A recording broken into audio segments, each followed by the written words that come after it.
அனைவருக்கும் அமைதிக்கான நல்வாழ்த்துக்கள்.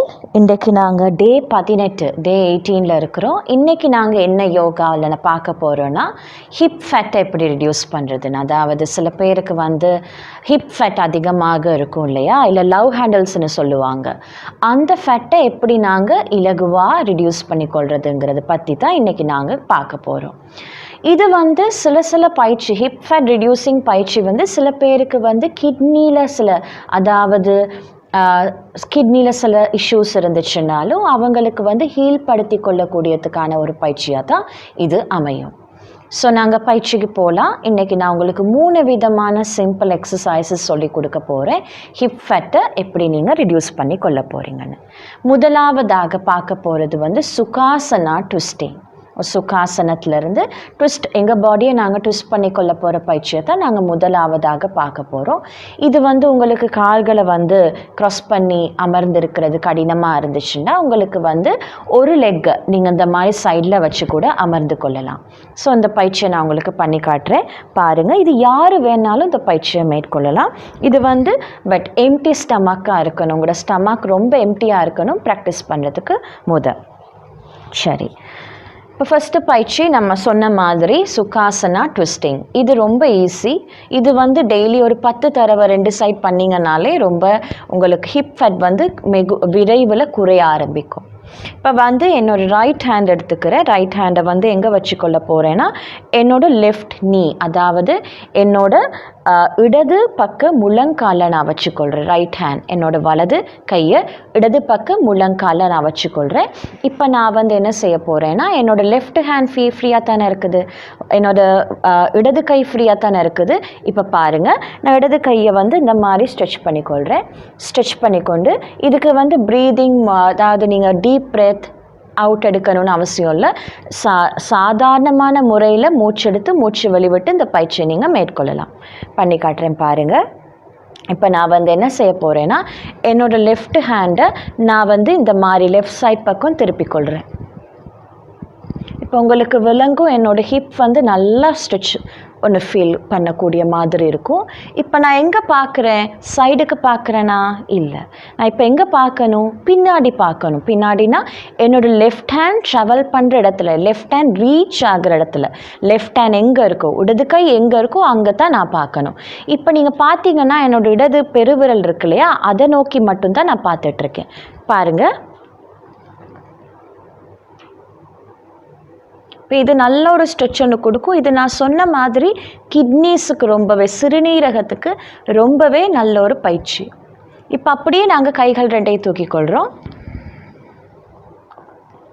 இப்போ அப்படியே நாங்கள் அடுத்து என்ன செய்ய போகிறோன்னா எங்களோட இடது கையை நாங்கள் பழைய மாதிரி எங்களோட ரைட் முழங்கால், அதாவது வலது முழங்காலுக்கு மேலே வச்சுக்கொண்டு வலது கையை இந்த மாதிரி நீட்டிக்கொள்கிறோம். இப்போ அப்படியே அந்த லெஃப்ட் சைடு நம்ம பண்ணோம் இல்லையா, அதே மாதிரி இந்த மாதிரி ஸ்ட்ரெச் பண்ணிக்கொள்கிறீங்க. உங்களோட வலது கையை எங்கே நோக்கி பார்க்கணும், வலது பெருவிரலை. இப்போ அப்படியே கையை மேலே கொண்டு வாங்க. திருப்பி நான் உங்களுக்கு சொல்லி காட்டுறேன் பாருங்கள். இப்போ என்னோட வலது கையை என்னோட இடது முட்டிக்காலுக்கு மேலே நான் வச்சுக்கொண்டு இடது கையை ஸ்ட்ரெச் பண்ணி இந்த மாதிரி நான் பின்னாடி ஸ்ட்ரெச் பண்ணுறேன்.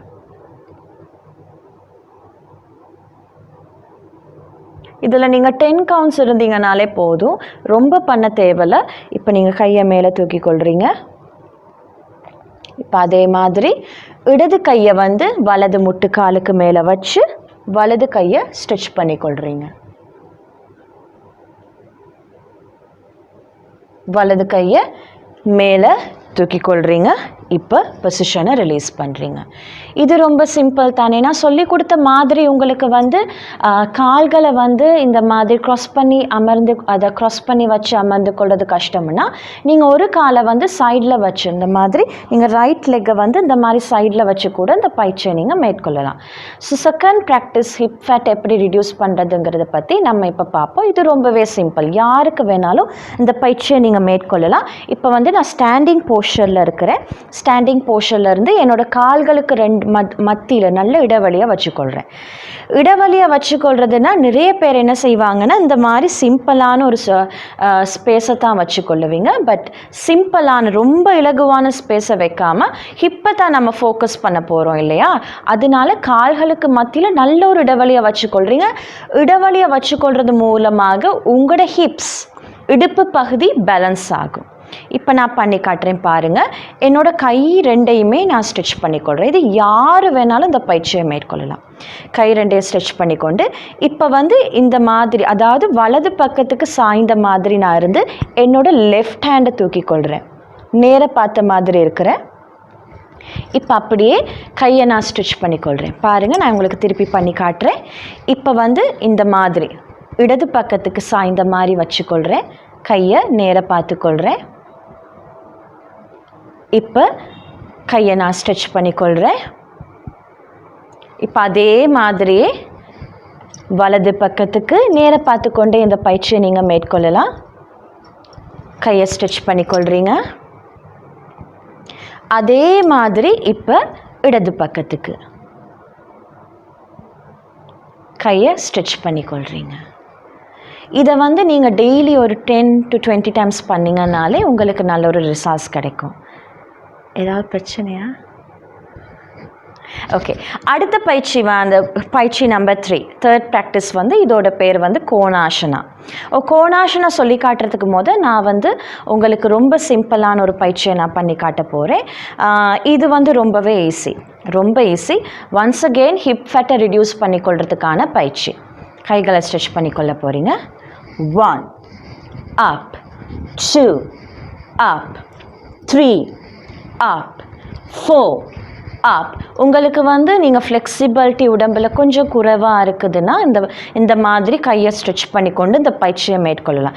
இல்லை எனக்கு ஷோல்டர் ஃப்ளெக்சிபிள் அதிகமாக இருக்குது, என்னோடய ஹேண்ட்ஸ் அதாவது கைகளுக்கு நல்ல ஃப்ளெக்சிபிலிட்டி இருக்குது, என்னால் நல்லா ட்விஸ்ட் பண்ணி பெண்ட் பண்ண முடியும்னா இதை நீங்கள் மேற்கொள்ளுங்கள். Stretch பண்ணிக்கொள்கிறீங்க. 1 stretch, 2 stretch, 3 stretch, 4 stretch, 5 stretch, 6 stretch, 7 stretch, 8 stretch, 9 stretch, 10 stretch, relax.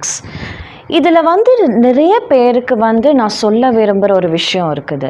இது நாங்கள் கால்களுக்கு மத்தியில் இடைவெளியை வச்சு தான் இந்த பயிற்சியை மேற்கொள்ளணும். இது எல்லாருக்குமே தெரியும், நாங்கள் ஏற்கனவே பார்த்தோம். பட் சம்டைம்ஸ் சில நேரங்கள் என்ன ஆகும்னா எங்களுக்கு முன்னுக்கு வளையிறது ப்ராக்டிஸ், அதாவது முன்னுக்கு வளையிற ஃப்ளெக்சிபிலிட்டி கொஞ்சம் குறைவாக இருக்கும். ஏன்னா எங்களோட ஹிப்ஸ் ஓப்பன் அப் ஆகலை. இன்னும் எங்களோட ஸ்பைன் ஃப்ளெக்சிபிலிட்டி, முள்ளந்தண்டு ஃப்ளெக்சிபிலிட்டி கொஞ்சம் அதிகமாக வேணும் நாங்கள் முன்னோக்கி வளையிறதுக்கு. அந்த மாதிரி சந்தர்ப்பங்களில் என்ன பண்ணுவோன்னா, அடே நான் டோட்டானே டச் பண்ணணும், என்னால் டோ ரீச் பண்ண முடியலை, அதனால நான் கொஞ்சம் என்னோடய நீயை பெண்ட் பண்ணி இந்த மாதிரி பண்ணிக்கொள்கிறேன்னு சில பேர் நினைப்பீங்க. பட் அது தவறு. ஸோ அதனால் என்ன பண்ணணும், கால்களுக்கு நடுவில் இடைவெளியை வச்சுட்டோமா, இப்போ கையை ஸ்ட்ரெச் பண்ணிக்கொள்ளணுமா, உங்களால் எவ்வளவு தூரம் குனிய முடியுமோ, முன்னோக்கி குனிய முடியுமோ, அந்தளவு முன்னோக்கி வளைய முடியுமோ அந்த அளவு தூரம் மட்டும் நீங்கள் வளைஞ்சிங்கன்னா போதும். இப்போ சொல்லுவோமே சில பேருக்கு நீல் தான் ரீச் ஆகுது, பட் தட்ஸ் ஓகே, அது ஃபைன். நீங்கள் நீயை மட்டும் தொட்டுக்கிட்டு இந்த பயிற்சியை நீங்கள் மேற்கொள்ளலாம். உங்களோட முழங்காலை மட்டும் தொட்டுக்கொண்டு இந்த பயிற்சியை நீங்கள் மேற்கொள்ளலாம். ஸோ இதில் இம்பார்ட்டண்ட்டாக நாங்கள் பார்க்க வேண்டிய முக்கியமான 2 விடயங்கள் என்னென்னா, கால்களுக்கு மத்தியில் இடைவெளி இருக்கணும். ரெண்டாவது எந்த சந்தர்ப்பத்திலையும் நீயை மட்டும், அதாவது முழங்காலை மடிச்சிடவே கூடாது. இதை நீங்கள் பண்ண உங்களோட ஃப்ளெக்சிபிலிட்டி இலகுவாக அதிகரிக்கும். இது என்னத்துக்கு நாங்கள் பார்த்தோம், ஹிப் ஃபேட்டை ரிடியூஸ் பண்ண, அதோட சிறுநீரகங்களை ஆரோக்கியமாக வச்சுக்கொள்றதுக்கு. இப்போ அடுத்து நம்ம தியான பயிற்சியை நாங்கள் மேற்கொள்ளலாம். இதுக்கு நாங்கள் எங்களுக்கு இலகுவான வசதியான ஒரு போஸ்டரில் அந்த முறையில் நாங்கள் அமர்ந்து கொள்ளுவோம். உங்களுக்கு கால்கள் இந்த மாதிரி க்ராஸ் பண்ணி வைக்கிறது கஷ்டமாக இருந்துச்சுன்னா நோ ப்ராப்ளம் அட் ஆல், எந்த பிரச்சனையுமே இல்லை. ஒரு காலை சைடில் வச்சு இல்லைனா 2 காலையும் ஸ்ட்ரெச் பண்ணி கூட நீங்கள் அமர்ந்து கொள்ளலாம். இப்போ வந்து நான் என்னோடய கையை வந்து என்னோட தொடைகளுக்கு மேலே நான் வச்சுக்கொள்ள போகிறேன்.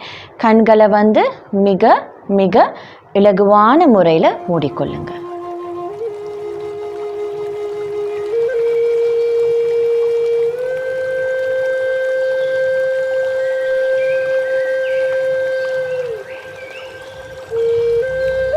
நான் கூறப்போகும் அனைத்து விடயங்களையும் உங்கள் மனத்திரையின் முன் கொண்டு வாருங்கள்.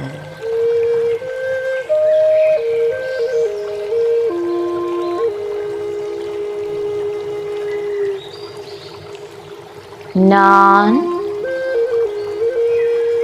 மிக ஆழமான அன்பையும் நன்னடத்தைகளையும் சகிப்புத்தன்மையும் கொண்டுள்ள ஒரு மேன்மையானவன்.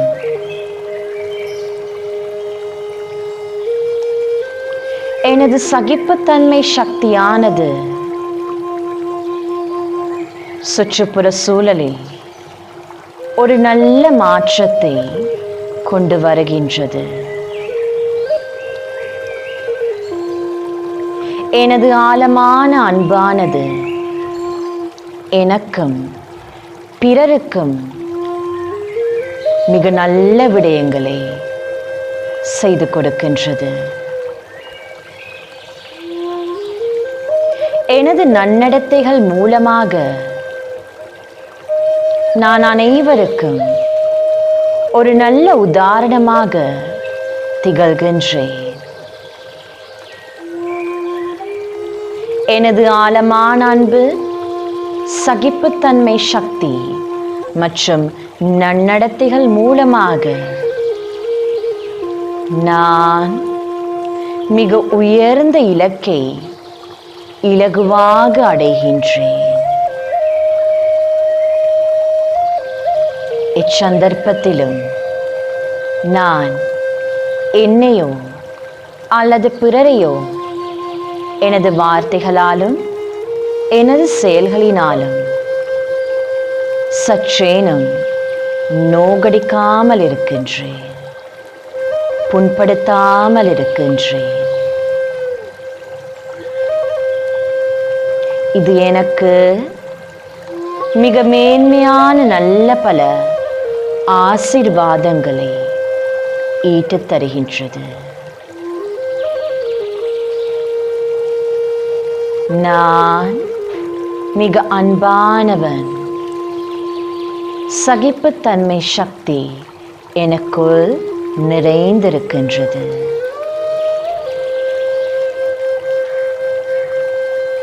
இப்பொழுது நாங்கள் கைவிரல்களுக்கு மிக நுண்ணியோரு அசைவை கொடுத்து கொண்டு கண்களை மிக இலகுவாக துறந்து இந்த பயிற்சியிலேருந்து நாங்கள் ரிலீஸ் பண்ணுவோம்.